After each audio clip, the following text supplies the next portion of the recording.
The Los Angeles Rams nearly won on Thursday Night Football Week 5, and they're looking to bounce back against the Baltimore Ravens, who are struggling right now. My name's Tyler, here with my brother Ryan, and we're going to break down this Week 6 matchup and provide our predictions at the end. Be sure to leave a like and a comment. Let us know who you think is going to win and why. And also hit that subscribe button. I'm trying to get to 8,000 subscribers by the end of the month, and any help is greatly appreciated. And Ryan, let's get into it here. Let's do The it. Rams, I think the one thing they could take away from their loss on Thursday Night Football is, I think, just self-inflicted wounds, Yeah. so to say. But like, they should have won the game, and luckily it's early on in the season to be making mistakes like this. As Sean McVay talked about it, though, but a horrible 4th-and-1 play call. I don't like doing that at all, especially with the game on the line, and you got Matt Stafford as your quarterback. Yeah. But I digress. Luckily for them, though, it seems like everything Baltimore's going through right now is just like a 4th-and-1 play call by Sean McVay and Thursday Night Football. They just decimated with injuries. They just absolutely got rolled by this Texans team, and this Texans offense has been struggling, Yeah. absolutely struggling.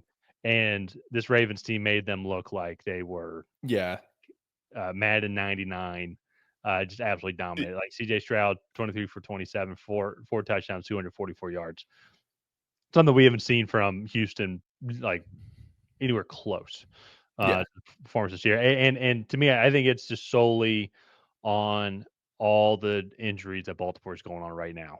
We can maybe talk a little bit about coaching. We maybe talk a little bit about that, but when you lose Manabike for the season, and then when you go lose all these other guys as well too on the defensive front, then offensively too, you lose Lamar Jackson, like your star quarterback as well. It's just it's deflating. It's definitely Yeah. deflating, and I think what's wild too. We were together when we were getting ready for just this evening, and we saw on Sunday Night Football that this is tied for the worst start that Baltimore Ravens have ever had, going 1-4. And I was thinking, like, I feel like every franchise has at least gone 0-5. I feel like there's Yeah. every team has had. I would think so. It's impressive. Like, and also it's impressive how historic this awful Yeah. start is for the Ravens. Yeah. Well, and that's one thing too. You go back to in our lifetime, I think they won the Super Bowl in like the mid 90s, I think, or mid to late 90s, with like that with It Ray was Lewis. Like shortly after they moved. yeah, Yeah. it was shortly after they moved. Sorry to our family that are Browns fans, but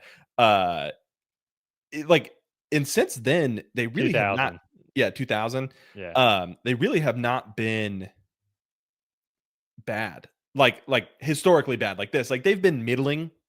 But I don't know. I can't think of a season off the top of my head where like the Ravens were a pushover. Where I still don't think they are that this year. But if you go look at just the amount of injuries that they've had, it's really hard to go and just replace all of those guys. And it sounded like Lamar Jackson is going to miss 2 to 3 weeks with a hamstring strain. He could potentially come back for this one, but I think especially with the 1-4 start, your chances of making the playoffs are very low. I think they probably delay his comeback as well. So to talk a little bit about the Rams here, you said it. I think self-inflicted wounds. I also feel like I'll chalk that up to just a fluky division game as well, where you're playing an opponent that just knows you in and out, and they were Yeah. able to scheme up a defense with lesser players that just gave you some fits, and they came in with a good game plan. Yeah. And sometimes there's just nothing you can do when you play a coaching staff like Kyle Shanahan and Robert Saleh. It's just a Yeah. good coach. No, they had a good game plan. I overall liked the way the Rams played, Yeah, but I think the game worked out perfectly for the Niners. yeah, If we go and look at how this started, 8-play, 72-yard drive that took off nearly 5 minutes of the clock for San Francisco, got a touchdown from it. yeah, Then 6-play and a punt drive by Los Angeles, and then the next drive for San Francisco led into the second quarter. But 17 plays, 91 yards, 8:15 comes off the clock. That's exactly what, like, if you're San Francisco 14-0 like that, and Matt Stafford only touches the ball one time, like yeah, I think it's just the game was drawn up kind of perfectly. And then you had a fumble, then you had missed field goals. Like, it was just kind of all self-inflicted wounds there for the Rams. And also too, as well, I think another thing too, and this is me more just kind of complaining, making fun of LA a little bit. It's got to be tough to have to do the silent count at your home venue. Like, what is up with Yeah. LA and their stadiums? For the Chargers, it's even worse. Yeah. But there was you could have told me that we were in Santa Clara watching that game for the because there was so much red in the Yeah.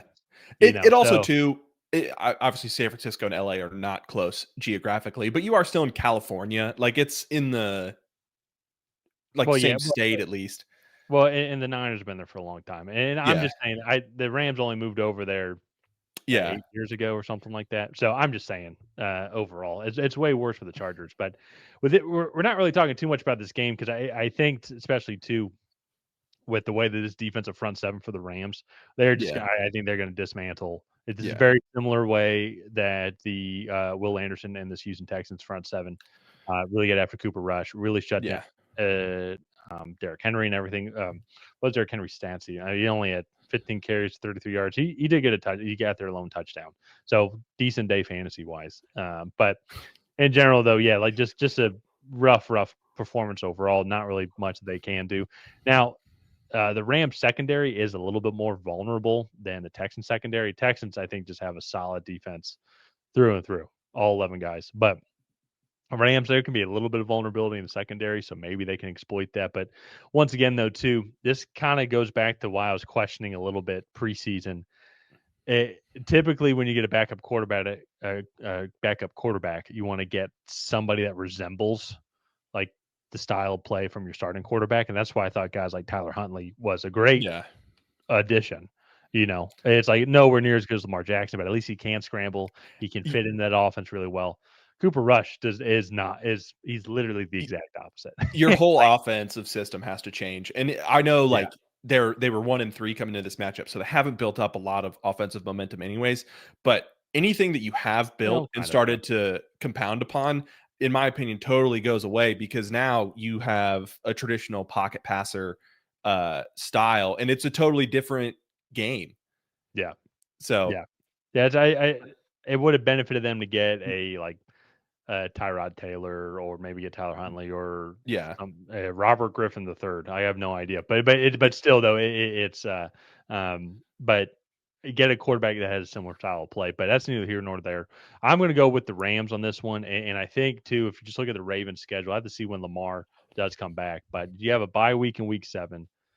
Week 8 you do host Chicago, so it's like it could be a win. But that also could easily be a lot. We'll have to see how the Chicago offense takes under this Ben Johnson system. Then you Yeah. do have 3 straight road games at Miami, at Minnesota, at Cleveland, and all of those teams do have a good front seven. Have a decent front seven. Yeah, Miami was a team I was Yeah. thinking about. Browns might have the best defense in the league, if we're being honest. But all 3 of those games are ones that could get out of hand, that could potentially get out of hand or be very difficult for Baltimore to win, depending on their overall injuries as well. So Mhm. this could get really tough for Baltimore really quickly. I never would have thought that they could have potentially go 1 or 2, of like 1-8 or two and Yeah. seven within the first 10 weeks of the season. Yeah, no, it's a tough slate for Baltimore right now, and their roster's not doing them any help. So if it's not obvious, we're both taking the Rams in this matchup. I don't know if we explicitly said that, but let's go ahead. Let's wrap this one up here. If you guys have not already, please go ahead and like and subscribe. That is the best way to help out the channel. While you're down there, leave a comment on who you think is going to come out ahead. Will it be the Los Angeles Rams? Will it be the Baltimore Ravens? Other than that, we'll see you guys next time.